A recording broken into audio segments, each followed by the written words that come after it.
So you think you know how your brain works? Well, you might want to buckle up, because it turns out pretty much everything we thought we knew is changing so fast, the textbooks are basically obsolete the second they're printed. Today, we're going to look at the discoveries that are completely rewriting the rules. And hey, that's not me being dramatic. This quote comes directly from a recent neuroscience paper, and it just perfectly captures where we are right now. After centuries of looking at the brain, we're realizing we've barely scratched the surface. We are truly living in a golden age of brain discovery. Okay, so here's the big idea, the central theme for what we're talking about. We are making a massive shift in how we think about the brain. We're throwing out that old idea of it being like a static hardwired computer. Instead, we're starting to see it for what it is, a dynamic, living, breathing ecosystem. Seriously, think less like a machine and more like a vibrant, constantly growing garden. All right, first up, let's talk about something that for over 100 years, scientists insisted was impossible, that it just couldn't exist inside the brain. Its discovery is, and I'm not exaggerating, one of the most revolutionary finds in modern science. It seems like a simple question, right? I mean, every city that's running 24/7 needs some kind of waste management, and guess what? Your brain is the busiest city on the planet. But for the longest time, we had absolutely no clue how it cleaned up after itself. We'll say hello to the glymphatic system. Just think of it as the brain's own personal janitorial crew that only works the night shift. It's this incredible network discovered not that long ago that kicks into high gear only when you're asleep, and its whole job is to flush out all the toxic gunk that builds up while you're awake. And the process itself is just wild. When you fall into a really deep sleep, these channels in your brain literally expand to make more room. Then a cleaning fluid rushes through, washing away all that metabolic waste. And this isn't just any waste. We're talking stuff like amyloid beta, the protein that's famously linked to Alzheimer's. It's just a powerful reminder that sleep isn't passive rest. It's an active, absolutely essential cleaning cycle for your brain. So it's not just the brain's plumbing that we got wrong. It turns out the actual cast of characters, the cells inside our heads, is way bigger and more complex than we ever imagined. And no, this story isn't just about neurons anymore.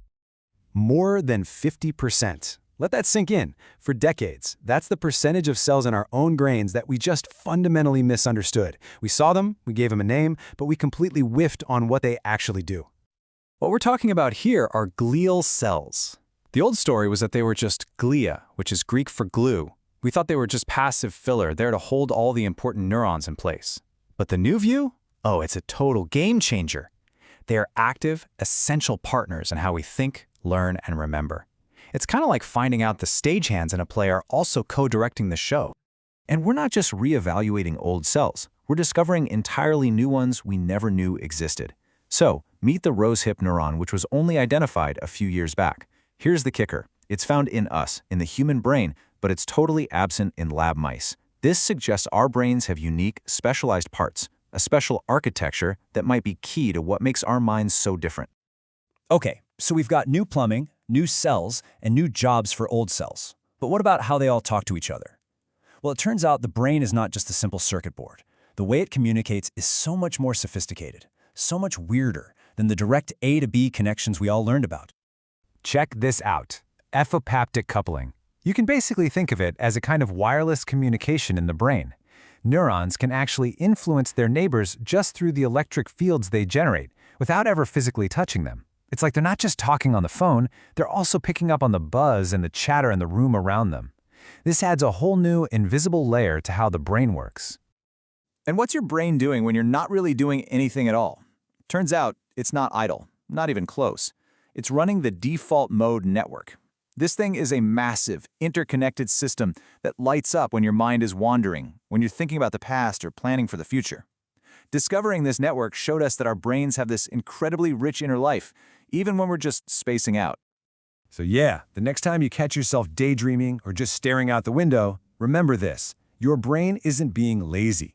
That's the default mode network hard at work, piecing together memories, running simulations of the future, and basically maintaining your whole sense of who you are. It's one of the most important things your brain does. So when you put all of these pieces together, they point to one final, really profound shift. The old idea of the brain as this isolated command center fixed from childhood is completely gone. What science is showing us now is that it's a system that's constantly changing and is deeply, deeply connected to your entire body. Just look at this timeline. This shows one of the biggest U-turns in the history of science. For most of the 20th century, the dogma was absolute. You're born with all the brain cells you'll ever get, period. But then, in 1998, that idea was just completely shattered. We found proof that adult brains can create new neurons. It's a process called neurogenesis. And what that means for you is that your brain has the power to repair and remodel itself for your entire life. And finally, we have to remember the brain isn't just sitting up in your skull giving orders. No, it's in a constant, two-way conversation with the rest of your body. The bacteria in your gut, they're making chemicals that directly influence your mood. Your immune system can literally change your behavior. Even the rhythm of your own heart sends signals back to the brain that help you regulate your emotions. The mind-body connection isn't some new age idea. It is a hard biological fact. So let's just take a breath and recap. We've got a hidden cleaning system, secret lives of cells we never understood, wireless communication, and the ability to regenerate throughout our lives. Our whole model of the brain has been turned on its head in just the last couple of decades. It really just leaves you with one incredible, awe-inspiring question. What other secrets is the brain just waiting to tell us?